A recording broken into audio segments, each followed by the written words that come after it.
ओम शांति। ओम शांति। ओम शांति।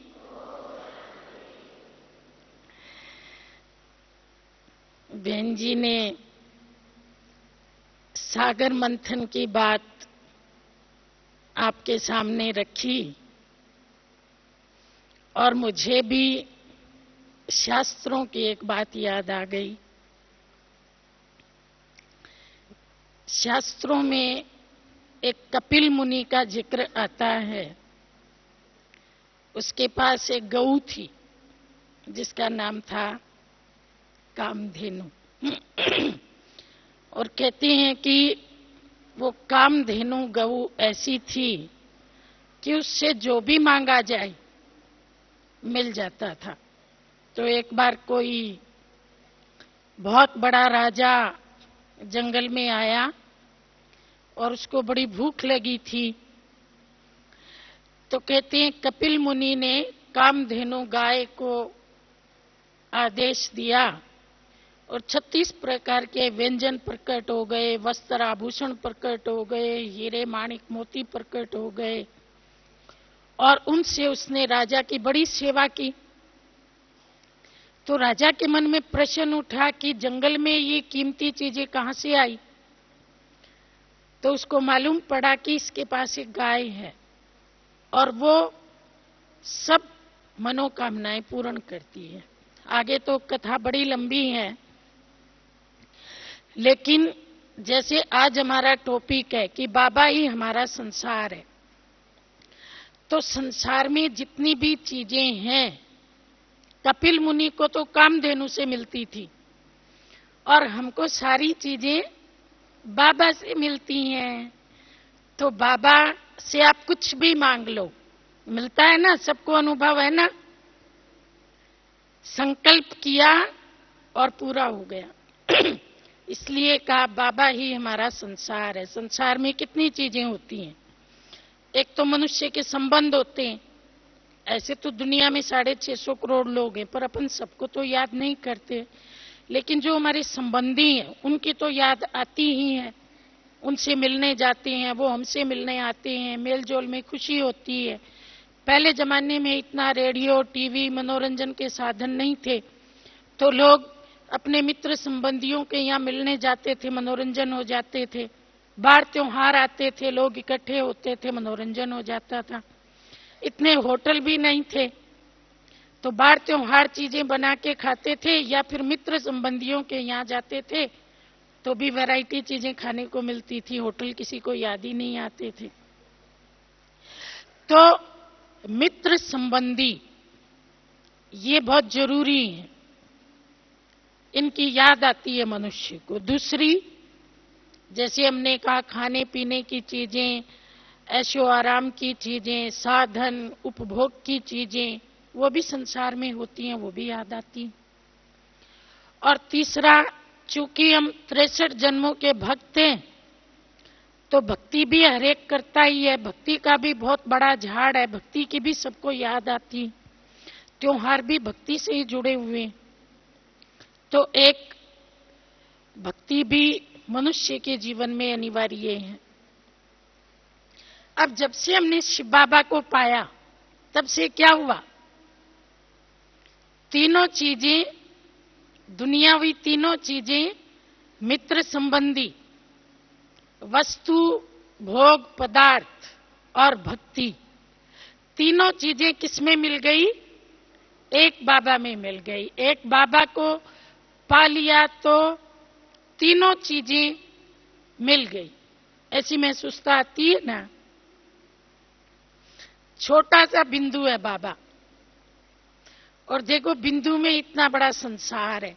जिन लोगों के पास संसार की इतनी चीजें हैं वो इतने खुश नहीं है जितने हम उस छोटे से बिंदु को पाकर के खुश हैं, तृप्त हैं, अतीन्द्रिय आनंद में झूलते हैं। कुछ याद ही नहीं आता। कोई बताता है कि भाई मुझे ये मिला, तो हमको क्या लगता है ये तो हमारे स्टैंडर्ड से नीचे की चीज है, हमको तो इससे भी ऊंची ऊंची चीजें मिल गई। अब क्या सुने, क्या देखें, क्या पूछें, क्या वर्णन करें। तो इसलिए मन में क्या आता है, जो पाना था सो पा लिया, हमें सब कुछ मिला हुआ है, हमको इतना मिला हुआ है कि हमको सतयुग में भी जाने की इच्छा नहीं है किसी को? कहते हैं बाबा आपकी मुरली, आपका प्यार, ये सब कुछ सतयुग में भी नहीं मिलेगा। तो सतयुग तो बहुत सुंदर संसार है ना, वहां तो कोई दुख नहीं है, लेकिन फिर भी हमको वो सुख वाला संसार भी नहीं चाहिए, क्योंकि उससे ज्यादा सुख बाबा की गोद में है। तो सबसे पहले भक्ति के संसार को हम देखते हैं। जब हम भक्ति में थे तो क्या क्या करते थे? किसी भगत को याद करो या अपने भक्ति के दिनों को याद करो। सुबह उठते ही सारा घर धुलाई करो, ये करो, फिर भोग की चीजें तैयार करो, फिर मंदिर जाने के लिए प्रबंध करो, फिर घर के बच्चों को ये मत खाना, वो मत छूना, ये मत छूना। उससे पहले बहुत सारी खरीदारी करो, फिर पंडित से मुहूर्त निकलवाओ, फिर पंडित पुजारियों का सीधा अलग से निकाल कर के रखो, आने जाने वाले लोगों को प्रसाद के लिए वो सब अलग से निकाल के रखो, ये सब होता है ना। उसके बाद भाई पूरा सब कुछ उठा करके मंदिर में जाओ, फिर लाइन में लगो, फिर अपनी बारी का इंतजार करो। उसके बाद फिर बारी आती है, धक्का मुक्का खा करके उसके बाद फिर मूर्ति के दर्शन करो। अगर आपको वो शिव के मंदिर में जाना है और शिव के ऊपर वो जल चढ़ाते हैं, उसको भी एक विधि बोलते हैं। कौन सी विधि होती है? तो अगर वो विधि करनी है तो आगे से पुलिस वाला कहेगा जल्दी जल्दी निकलो, पीछे से धक्का मारने वाले कहेंगे जल्दी जल्दी आगे बढ़ो। अब आपके हाथ में जो जल है वो भी छलक जाता है, आप ठीक से दर्शन भी नहीं कर पाते, विधि भी नहीं कर पाते हो, सब कुछ जल्दबाजी में होता है। पूरा मंत्र पढ़ा नहीं, इससे पहले ही आपको कहा बाहर निकल जाओ, ऐसे हुआ ना। उसके बाद प्रसाद बांटने में भीड़, उसमें छीना झपटी, तो कितना सारा भक्ति में पैसा भी खर्च किया, समय भी लगाया, टिप्पण भी घिसा दी, बहुत कुछ किया, और उसके बाद मिला क्या? अगर किसी दूसरे ने बाहर आके कह दिया कि मुझे तो दर्शन करने के लिए बड़े आराम से टाइम मिला, मैं तो खड़ा होके दर्शन करके आया, फिर क्या होता है? फिर सारी खुशी गायब हो जाती है। मुझे तो मिला ही नहीं, मैं तो बहुत जल्दी अच्छा मैं दोबारा जा करके देखता हूँ, क्या पता इस बार नंबर आ जाए, है ना। तो दर्शन करके भी कुछ मिला तो नहीं, तृप्ति तो नहीं हुई, अंदर कुछ भरपूर तो नहीं हुआ। अगर तीर्थ करने गए, कहते हैं जी गए थे तीर्थ पर पाप काटने, लेकिन जेब कटा के आ गए। जेब कटने के साथ और भी बहुत कुछ हो जाता है। तो इतनी भक्ति की भाई किस लिए? भगवान खुश हो जाए, भगवान के दर्शन हो जाएं, भगवान से वरदान मिल जाए, उद्देश्य तो यही था ना। लेकिन इतना सब करने के बाद तीनों बातें नहीं हुई। ले दे के दर्शन हुए तो मूर्ति के, ले दे के दर्शन हुए तो पंडित पुजारियों के।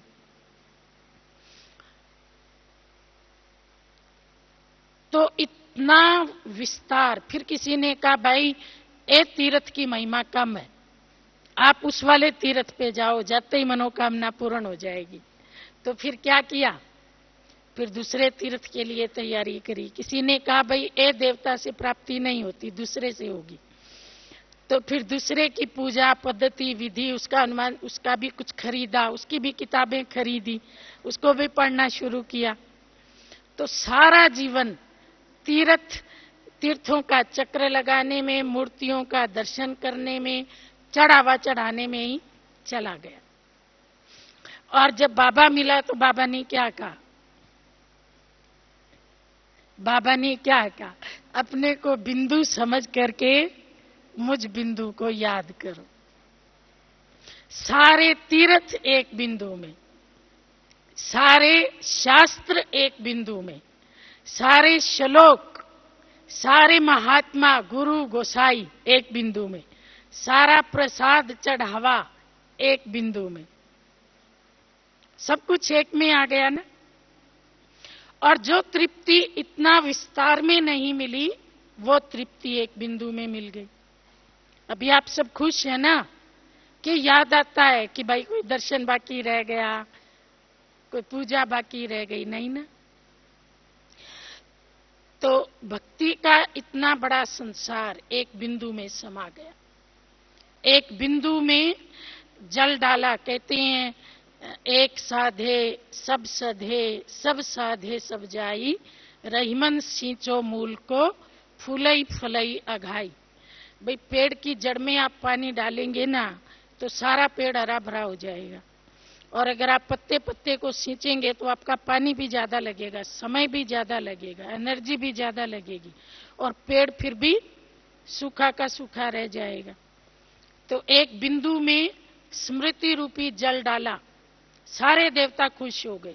पहले डर लगता था, हनुमान जी को अगरबत्ती लगाई तो श्री कृष्ण जी नाराज हो जाएंगे, कृष्ण जी को लगाई तो राम जी नाराज हो जाएंगे, लेकिन अभी तो एक बाबा को याद किया तो बाबा के साथ 33 करोड़ देवता भी प्रसन्न हो गए, सभी महात्मा भी प्रसन्न हो गए। तो एक बिंदु में भक्ति का सारा संसार समा गया। तो बाबा हमारा संसार है, बाबा हमारा इष्ट है, बाबा हमारा देवों का देव, सर्वोच्च सुप्रीम है। एक बाबा की याद में सारे वरदान, सारी दुआएं हैं। एक बाबा की याद में जन्म जन्म के पापों का नाश है। इसमें डालेंगे तो पाप नाश हो जाएंगे, इसके दर्शन करेंगे तो पाप उतर जाएंगे, ऐसे चक्र लगाएंगे तो पाप उतर जाएंगे, यहाँ धागा बांधेंगे तो पाप उतर जाएंगे, ये वाला मस्तक में लगाएंगे तो उतर जाएंगे, ये वाली चीज खा लेंगे तो पाप उतर जाएंगे। पाप उतारने के लिए भी कितने कर्म कांड, लेकिन बाबा ने कहा एक मुझे याद करो, एक बिंदु को याद करो तो 63 जन्मों के पाप उतर जाएंगे। आज की मुरली में बाबा ने क्या कहा? बाबा ने कहा ये योग बड़ा शक्तिशाली है, इससे सबकी हड्डियां नरम हो जाती हैं। जो भी हमारे विरोधी थे, जो भी ऑपोजिट लोग थे, वो भी क्या हो गए? धीरे धीरे जैसे जैसे हमारा योग बढ़ा, सबके सब सहयोगी बन गए, ऑटोमेटिक। ना बोलने वाले बोलने लगे, दूर वाले नजदीक आ गए। जैसे कहते हैं जहां अग्नि होती है वहां सेंक लेने के लिए लोग अपने आप आ जाते हैं। जब फूल खिलता है तो खुशबू लेने भंवरे अपने आप आ जाते हैं, निमंत्रण नहीं देना पड़ता। और जब आत्मा में शक्ति भरती है तो उसका फायदा उठाने भी लोग अपने आप आ जाते हैं, किसी को बुलाना नहीं पड़ता। तो ये योग इतना शक्तिशाली है। एक बिंदु के साथ योग लगाना माना अपने आप में इतनी शक्ति भरना कि हमारी सब परिस्थितियां खत्म हो जाती हैं, सब समस्याएं हल हो जाती हैं, सब सिद्धियां हमको प्राप्त हो जाती हैं, सब मनोकामनाएं हमारी पूर्ण हो जाती हैं, हमारे जन्म जन्म के पाप नष्ट हो जाते हैं, और जो आगे के लिए हम इतने सावधान हो जाते हैं कि पुण्य ही पुण्य का खाता जमा करते हैं। पाप करने का जो देह अभिमान था या दूसरे विकार थे वो भी सब खत्म हो जाते हैं। तो एक बाबा की याद में भक्ति का सारा संसार सिमट गया। दूसरा संसार में क्या होता है? संबंध होते हैं। कितने संबंध है भक्ति में? कहते हैं मनुष्य के भगवान के साथ 108 संबंध होते हैं। दादा दादी, नाना नानी, चाचा चाची, मामा मामी, बहुत सारे संबंध है ना। लेकिन ये 108 संबंध तो विस्तार वाले हैं। किसी को होंगे, किसी को नहीं भी होंगे, लेकिन सार रूप में हम सबके 7 संबंध है। बाप, टीचर, सतगुरु, माता, साजन, पुत्र, मित्र, ये 7 संबंध। इन संबंधों से हमारी दुनिया बनती है, और ये दुनिया बाबा में समाई हुई है। जब हम परम धाम में है ना, तो बाबा और हम भले इकट्ठे रहते हैं, लेकिन वहां किसी संबंध का अनुभव नहीं है। बाबा की याद में रखेंगे। ओम शांति। तो जब हम परम धाम में थे तो ऐसे तो बाबा और हम बिल्कुल पास पास होते हैं, लेकिन बाबा कहते हैं उस समय डोरमेंट स्टेज होती है आत्मा की। साकार में जो भगवान से अनुभव होते हैं वो परम धाम में जब हम होते हैं, देह त्याग करके जब परम धाम जाते हैं तब नहीं होते हैं। उसके बाद हम परम धाम से सतयुग में उतर के आए तो हमारे संबंधों का संसार बहुत छोटा था, क्योंकि सतयुग में तो एक बच्चा एक बच्ची होता है, तो माता पिता, एक बच्चा एक बच्ची। कई भाई बहन होते हैं तो परिवार बहुत विस्तृत हो जाता है। उसके बाद जब द्वापर युग आया तो परिवार बड़े बड़े हो गए, 2 भाई बहन, 4 भाई बहन, 6 भाई बहन, 8 भाई बहन, 10 भाई बहन, 15 भाई बहन। तो क्या होगा, कई मौसियां हो जाएंगी, कई चाचे हो जाएंगे, कई मामे हो जाएंगे, तो बहुत बड़ा बड़ा परिवार हुआ। उसके बाद फिर जब संगम युग में आए तो फिर परिवार बहुत छोटा हो गया। बाबा कहते हैं ये एक फैमिली है जिसमें माता पिता और बच्चे हैं। साकार ब्रह्मा बाबा के नाते से माता पिता और हम भाई बहन, और निराकार शिव बाबा के नाते से केवल भाई भाई, तो बहुत छोटा संसार हो गया। अब लौकिक दुनिया में अंतिम जन्म आते आते संबंध जो हैं वो बंधन में बदल जाते हैं। आज आप देखो दुनिया में जितने भी लड़ाई झगड़े हैं, मुकदमे हैं, सब के सब संबंधों में मिलेंगे। इसलिए गीता के भगवान ने कहा, दे सही दे के सब संबंधों को भूल, मेरी शरण में आ तो मैं तुझे सब पापों से मुक्त कर दूंगा। भगवान ने दे के संबंधों को भूलने की बात कही, क्योंकि जब संबंध बंधन में बदल जाते हैं तो वो सुख देने के बजाय दुखदाई बन जाते हैं। वो हमारे पांव में डली हुई एक बेड़ी बन जाती है, जंजीर बन जाती है। अब मनुष्य संबंधों के बिना रह तो नहीं सकता, जन्म जन्म की उसको आदत पड़ी हुई है। अगर वो देह के संबंधों को छोड़ दे तो फिर क्या करे? तो भगवान ने कहा, देह के संबंधों को जो बंधन बन गए हैं उनको भूल और मुझे अपना सर्व संबंधी स्वीकार कर, मेरी शरण में आ, मुझे अपना संबंधी बना ले। और अनुभव ये कहता है कि जब हम भगवान को अपना संबंधी बना लेते हैं ना, तो जो दुनिया वाले संबंधी थे जिनके साथ हिसाब उलझे हुए थे वो भी सुलझ जाते हैं। और अगर उन्हीं को सुलझाने में लगे रहते हैं तो ना तो वो सुलझते हैं और ना भगवान का सुख हमें मिल पाता है। इसलिए शास्त्रों में बहुत गायन है कि किस किस ने भगवान को किस किस संबंध से याद किया और भगवान ने किस किस को किस संबंध से सुख दिया। एक तो मित्रता का बड़ा गायन है। आज की दुनिया में देखो लोग मित्रों से कितना धोखा खाते, मित्रों से कितनी गलत बातें सीखते। इसलिए कहते हैं भगवान, मैं अपने दुश्मनों से तो अपने आप निपट लूंगा, मुझे मेरे मित्रों से बचाओ। सहेलियां बन करके, मित्र बन करके लोग ठगी भी करते हैं, झूठ भी बोलते हैं, गलत काम भी करवा लेते हैं, गलत वायदे भी करते हैं, कहना कुछ और फिर करना कुछ करते हैं, चोरी लूट बहुत कुछ कर लेते हैं। मित्र बन करके आते हैं और दुश्मन से भी खराब काम कर जाते हैं। तो ऐसे समय में जब इस संसार के मित्रों पर भरोसा नहीं है, संसार के मित्र संसार सागर पार करवाने के बजाय डुबोने वाले बन जाते हैं, तो भगवान ने क्या कहा, मुझे अपना मित्र बनाओ। और भक्ति मार्ग में दिखाते हैं, एक तो सुदामा ने भगवान को मित्र बनाया, एक दिखाते हैं सुग्रीव ने भगवान को मित्र बनाया,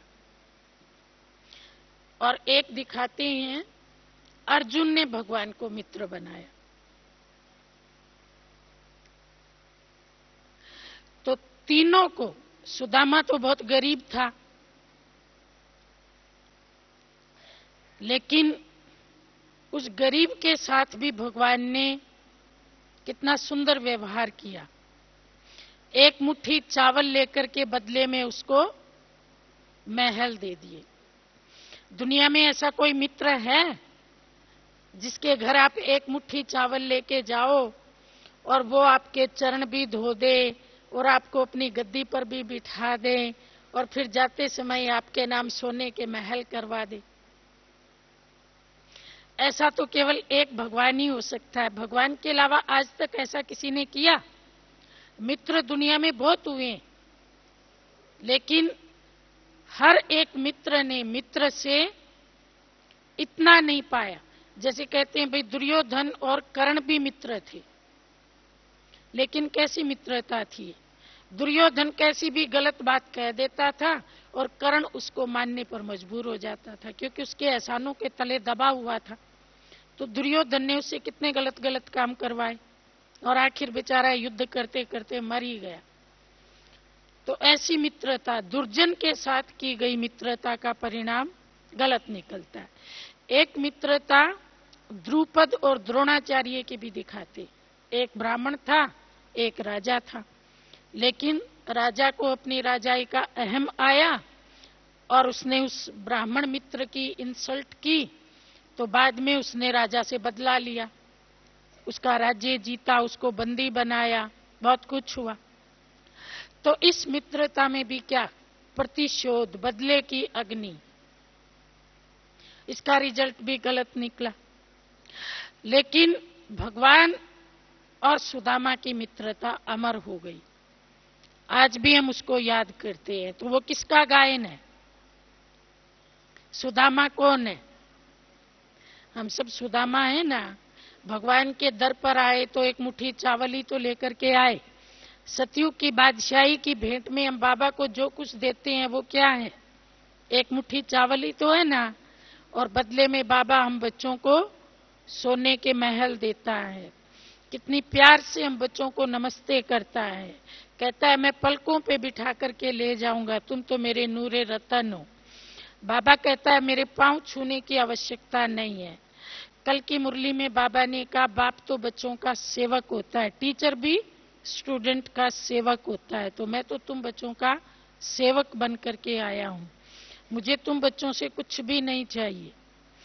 तो इतना ऊंचा बाप, देवों का भी देव, 33 करोड़ देवताओं को भी रचने वाला, महात्मा भी जिसका गायन पूजन करते हैं, इतना ऊंचा बाप, और वो हम सुदामा जैसी आत्माओं को कितना प्यार से स्वीकार करता है, गोद में बिठाता है, सेवा करता है, अपना बना लेता है, हमारे दुख दूर कर देता है और 21 जन्मों के लिए हमें माला माल भी कर देता है।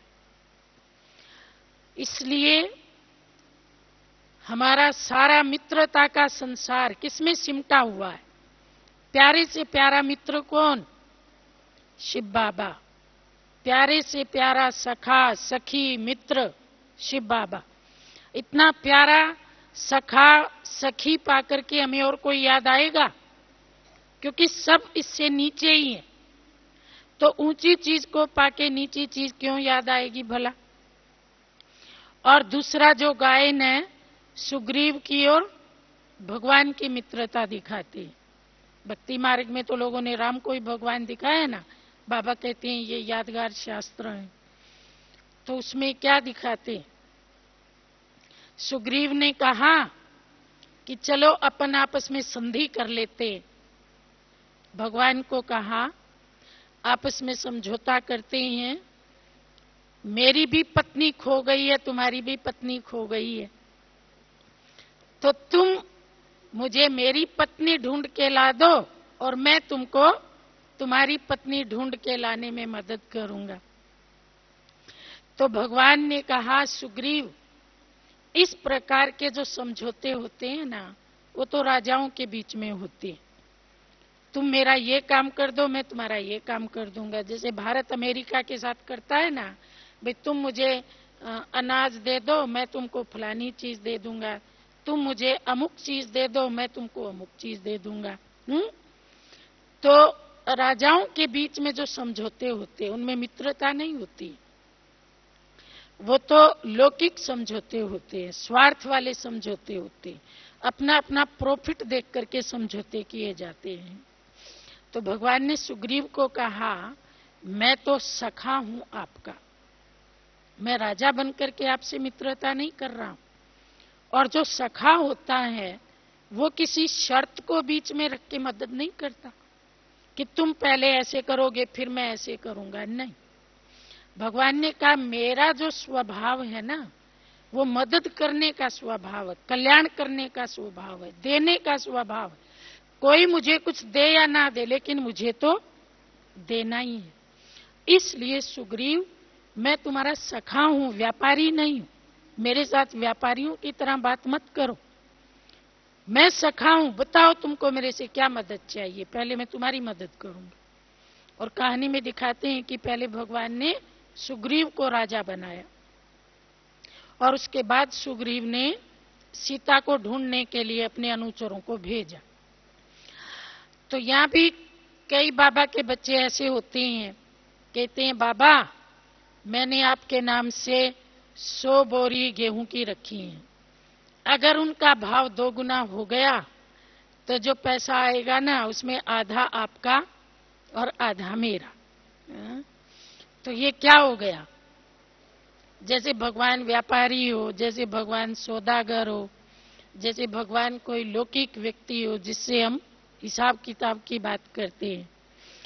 तो बाबा कहता है ऐसे सौदे में नहीं करता, ऐसे सौदों के बीच में मैं नहीं जाता हूं। एक बार एक व्यक्ति ने इंटरनेट पे देख करके सरसों का सौदा कर लिया, घाटा लग गया।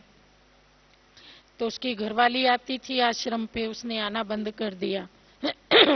उसने कहा मैं तो रोज आश्रम पे जाती थी, तो भगवान ने मेरी मदद क्यों नहीं की? अब तुम सौदा तो करो इंटरनेट पे, तो भगवान मदद करने कहाँ आएगा? पैसा लेन देन इंटरनेट के थ्रू किया, बातचीत इंटरनेट के थ्रू की, भगवान तो बीच में था ही नहीं। था क्या कहीं बीच में? भगवान तो कब याद आया? जब तक इंटरनेट से फायदे की बात होती रही, फायदे का विश्वास रहा, तब तो भगवान याद आया ही नहीं। फिर याद कब आया? जब घाटा लग गया।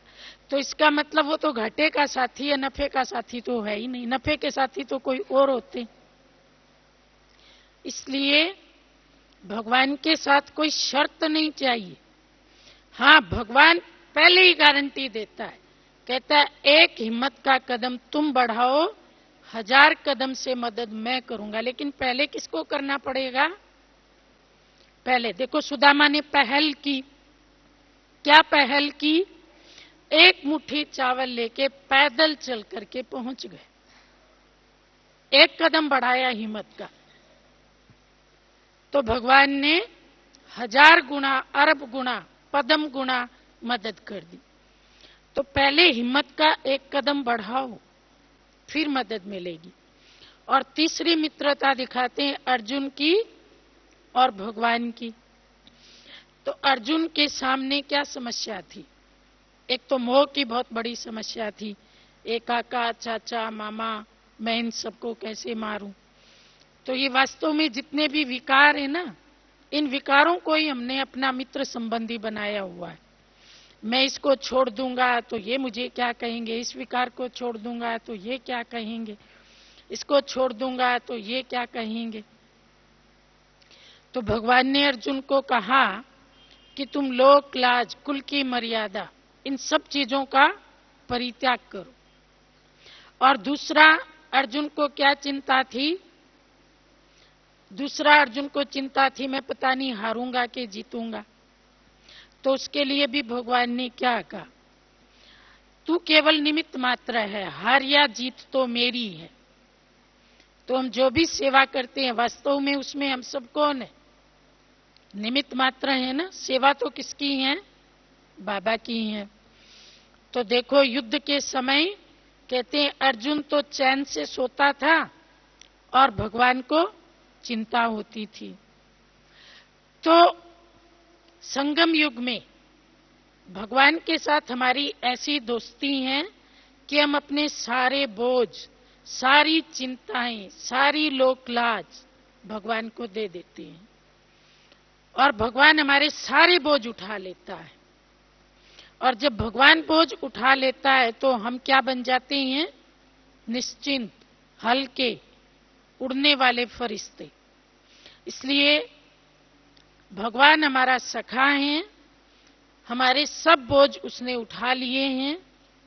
भगवान कहता है कितना भी भारी बोझ हो मेरे लिए वो भार नहीं है, और तुम बच्चों के लिए तो छोटी सी बात भी भार वाली बन जाती है, क्योंकि परमात्मा तो सर्वशक्तिवान है।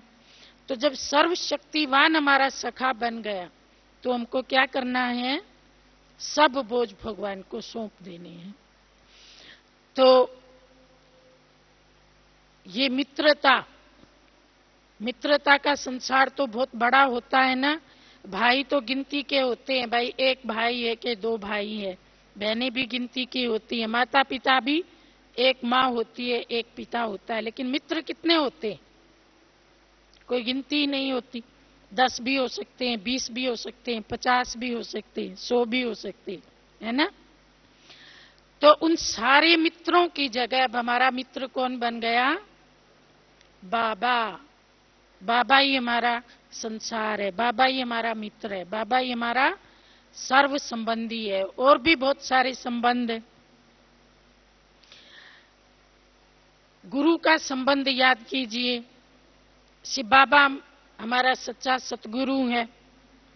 लौकिक दुनिया में लोगों को गुरु से बड़ा भय लगता है, गुरु श्राप ना दे दे, नाराज ना हो जाए, कहीं कोई बात का उल्लंघन ना हो जाए, लेकिन गुरु की नजरों से ना गिर जाएं, बहुत प्रकार के भय होते। लेकिन हमारा गुरु ऐसा है जिससे हमको भय नहीं लगता, लेकिन जिससे हमें बहुत प्यार है, भय नहीं है। जहां सच्चा प्यार होता है वहां भय नहीं होता, और जहां भय होता है वहां प्यार नहीं होता है। तो लौकिक दुनिया में कहते हैं गुरु की नजरों से गिरा हुआ कभी उठ नहीं सकता। कहते हैं घोड़े से गिरा हुआ उठ सकता है, लेकिन नजरों से गिरा हुआ नहीं उठ सकता। फिर कहते हैं गुरु का निंदक ठोर ना पाए। तो लोगों ने गुरु के नाम से लोगों को बहुत डरा दिया। यहां भी कई लोग आते हैं तो कहते हैं हम अपने गुरु को याद नहीं करेंगे और शिव बाबा को याद करने लग जाएंगे तो क्या होगा। तो हम उनको कहते हैं भाई आपके गुरु ने आपको क्या सिखाया। आप सब में भी बहुतों ने गुरु किए होंगे ना, तो गुरु ने क्या सिखाया। कोई भी दुनिया का गुरु एक ही बात कहता है, कोई गुरु ये नहीं कहता मुझे याद करो। हर गुरु क्या कहता है, उसको याद करो। तो जो गुरु ने कहा था वो हम करने लग पड़े ना। हमारे गुरु ने कहा था उसको याद करो, और अब हम किसको याद कर रहे हैं, उसी को तो याद कर रहे हैं। तो गुरु का कहा मान रहे हैं ना, तो अब डरने की क्या बात है। लौकिक दुनिया के जो गुरु होते हैं उनके लिए लोग कहते हैं कि वो सद्गति करेगा, अंत समय आएगा तो आपके पास आके खड़ा हो जाएगा। लोग ऐसा कहते हैं, अंत घड़ी में आपकी रूह को वो साथ ले जाएगा। लेकिन देखो कई बार तो गुरु चेले से पहले शरीर छोड़ देता है, और चेले कहते हैं जी हमारा गुरु तो ज्योति ज्योत समा गया, निर्वाण चला गया। अब गुरु निर्वाण चला गया, फिर जब आप शरीर छोड़ेंगे तो वो निर्वाण में से दोबारा निकल के आएगा क्या आपको साथ ले जाने के लिए। होता है ऐसा, या तो वो निर्वाण में गया नहीं, उसने पुनर्जन्म ले लिया।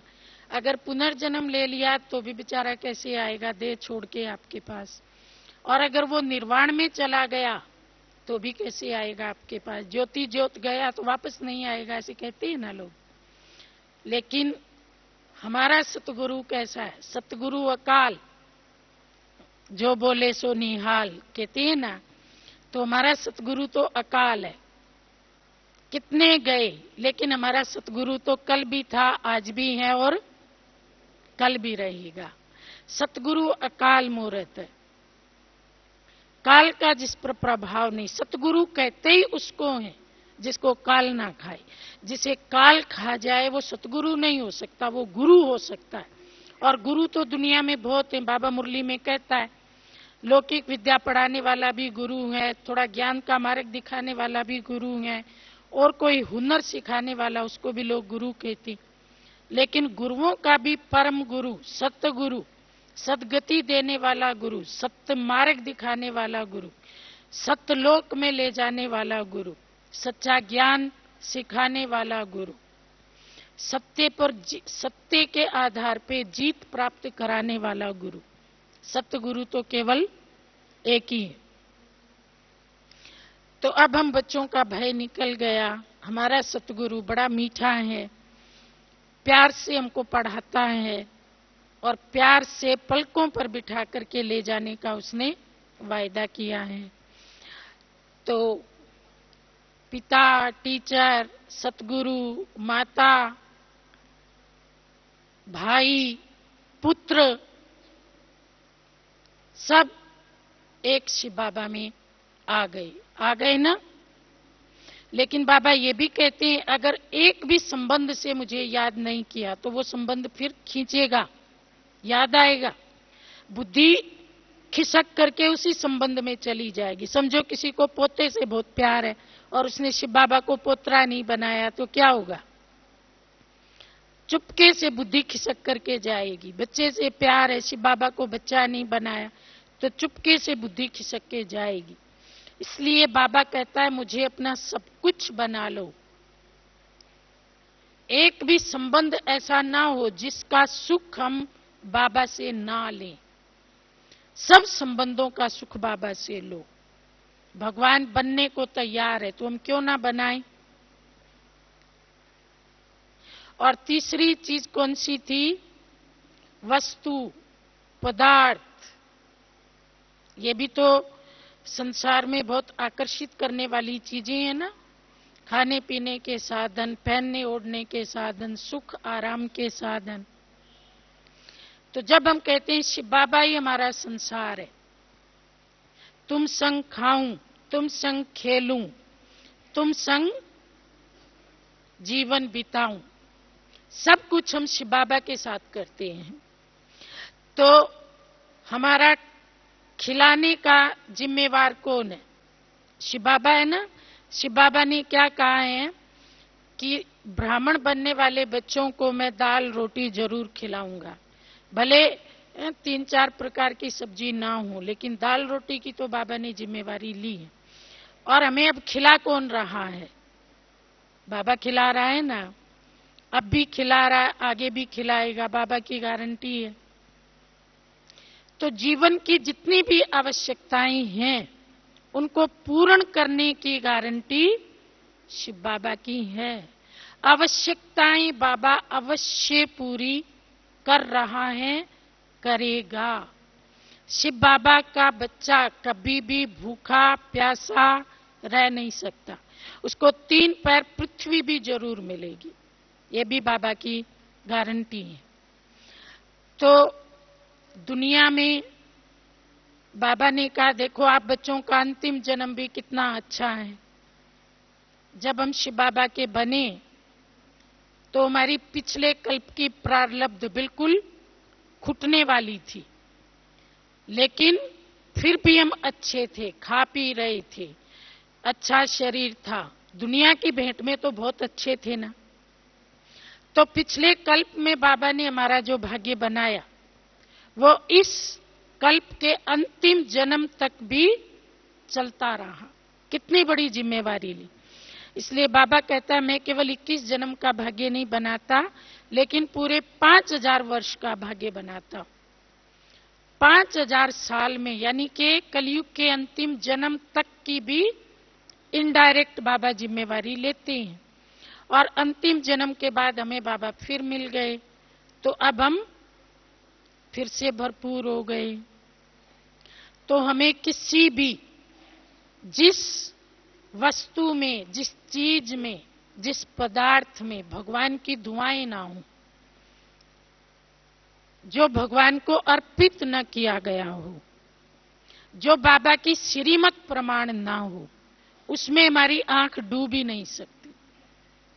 वो हमारे लिए मिट्टी के ढीले के बराबर है। भक्ति मार्ग में कहते थे पर दारेशु मातृवत पर धनम लोष्टवत। भाई दूसरे के धन को मिट्टी के ढेले के समान समझो और पर नारी को माता के समान समझो, भक्ति में ऐसे कहते थे। लेकिन जब हम ज्ञान मार्ग में आ जाते हैं तो शिव बाबा हमको क्या कहता है? शिव बाबा कहता है बच्चे अपनी भी जो नारी है उसको भी माता के समान समझो, और अपना जो धन है उसको भी, अपने धन को भी क्या समझो, दुनियावी जो धन है उसको भी क्या समझो, उसमें भी ममत्व नहीं रखो। निमित्त बनकर के अपनी आवश्यकताएं पूर्ण करो तो बाबा इस अंतिम जन्म में हम जो बाबा के निमित्त लगाएंगे, बाबा के निमित्त उस धन से ममत्व निकालेंगे, तो बाबा वही हमें पदम गुणा करके वापस लौटाएगा। इस जन्म की तो बाबा जिम्मेवारी लेगा ही, आगे के जन्मों की जिम्मेवारी भी बाबा लेते हैं। तो बाबा से हमें सब कुछ मिल रहा है।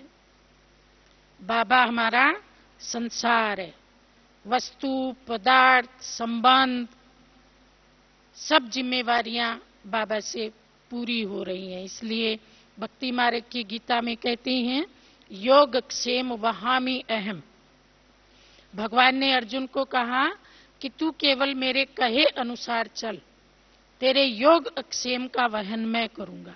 योग अक्षेम का मतलब है तेरी जो लौकिक आवश्यकताएं हैं उनको पूरा मैं करूंगा। तुमको मेहनत करने की और चिंता करने की जरूरत ही नहीं।